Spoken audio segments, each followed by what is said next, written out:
ರಾಮ್ಯಾ ಮತ್ತು ರಾಹುಲ್ ಕಳೆದ 3 ವರ್ಷಗಳಿಂದ ಪ್ರೀತಿಯಲ್ಲಿ ಇದ್ದವರು. ಇವರ ಪ್ರೀತಿ ಜೋರಾಗಿ ಕಾಣಿಸಿಕೊಳ್ಳುವುದಿಲ್ಲ, ಆದರೆ ಗಟ್ಟಿಯಾಗಿರುತ್ತದೆ. ದಿನದ ಕೊನೆಯಲ್ಲಿ ಸೇಫ್ ಆಗಿ ಮನೆಗೆ ಬಂದೆಯಾ ಅನ್ನೋ ಒಂದು ಕರೆ ಇವರಿಬ್ಬರ ಪ್ರೀತಿಯ ಗುರುತು. ರಾಮ್ಯಾ ತುಂಬಾ ಮೌನ ಸ್ವಭಾವದ ಹುಡುಗಿ. ಯಾರಿಗೂ ಬೇಗ ತನ್ನ ಮನಸ್ಸಿನ ಮಾತು ಹೇಳುವುದಿಲ್ಲ. ರಾಹುಲ್ ಮಾತ್ರ ಅವಳಿಗೆ ಎಲ್ಲವೂ. ಒಂದು ದಿನ ಸಂಜೆ ರಾಮ್ಯಾ ರಾಹುಲ್ಗೆ ಕರೆ ಮಾಡೋದನ್ನೇ ನಿಲ್ಲಿಸುತ್ತಾಳೆ. ಮೊದಲು ರಾಹುಲ್ ಇದನ್ನು ಸಾಮಾನ್ಯ ಎಂದುಕೊಳ್ಳುತ್ತಾನೆ. ಬ್ಯುಸಿಯಾಗಿರಬಹುದು ಅನ್ನೋ ಕಾರಣಗಳನ್ನು ಮನಸ್ಸಿನಲ್ಲಿ ಕಟ್ಟಿಕೊಳ್ಳುತ್ತಾನೆ. ಆದರೆ 2 ದಿನ ಕಳೆದರೂ ಫೋನ್ ಸ್ವಿಚ್ ಆಫ್. ವಾಟ್ಸ್ಆಪ್ನಲ್ಲಿ ಕೊನೆಸೆ ಕೂಡ ಕಾಣಿಸಲ್ಲ. 3ನೇ ದಿನ ಬೆಳಗಿನ ಜಾವ 4:37 ರಾಹುಲ್ ಫೋನ್ ಒಂದು ಕ್ಷಣ ಕಂಪಿಸುತ್ತದೆ. ರಾಹುಲ್ ಗಾಬರಿಯಾಗುತ್ತಾನೆ. ತಕ್ಷಣ ಕರೆ ಮಾಡುತ್ತಾನೆ.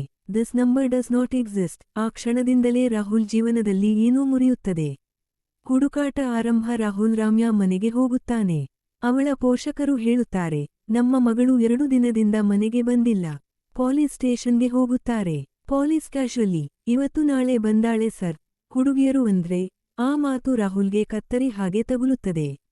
ಶವ ಪತ್ತೆ. Mid point twist. 4ನೇ ದಿನ ಊರಿನ ಹೊರವಲಯದ ಹಳೆಯ ಕೆರೆಯ ಬಳಿ ಒಂದು ಹುಡುಗಿಯ ಶವ ಸಿಕ್ಕಿದೆ ಅನ್ನೋ ಸುದ್ದಿ ಬರುತ್ತದೆ.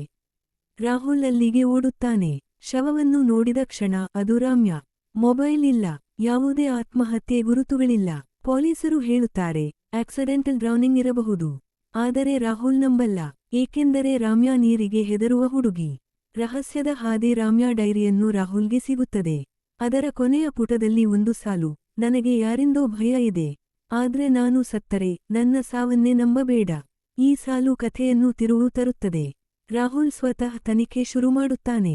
ಸಣ್ಣ ನೀಲಿ ವಜ್ರ. ರಾಮ್ಯಾ ಆಫೀಸ್ನಲ್ಲಿ ಹೊಸ ಮ್ಯಾನೇಜರ್ ಸಣ್ಣ ನೀಲಿ ವಜ್ರ. ಅವಳು ಇತ್ತೀಚೆಗೆ ಮೌನವಾಗಿದ್ದಳು. ಸಣ್ಣ ನೀಲಿ ವಜ್ರ ಯಾರಿಗೂ ನಿರಂತರವಾಗಿ ನೋ ಹೇಳುತ್ತಿದ್ದಳು. ಒಬ್ಬ ಸ್ನೇಹಿತ ಹೇಳುತ್ತಾನೆ, ರಾಮ್ಯಾ ಯಾರೋ ಒಬ್ಬರಿಂದ ಬೆದರಿಕೆ ಫೋನ್ಗಳು ಬರ್ತಾ ಇದೆ ಅಂತ ಹೇಳಿದ್ದಳು.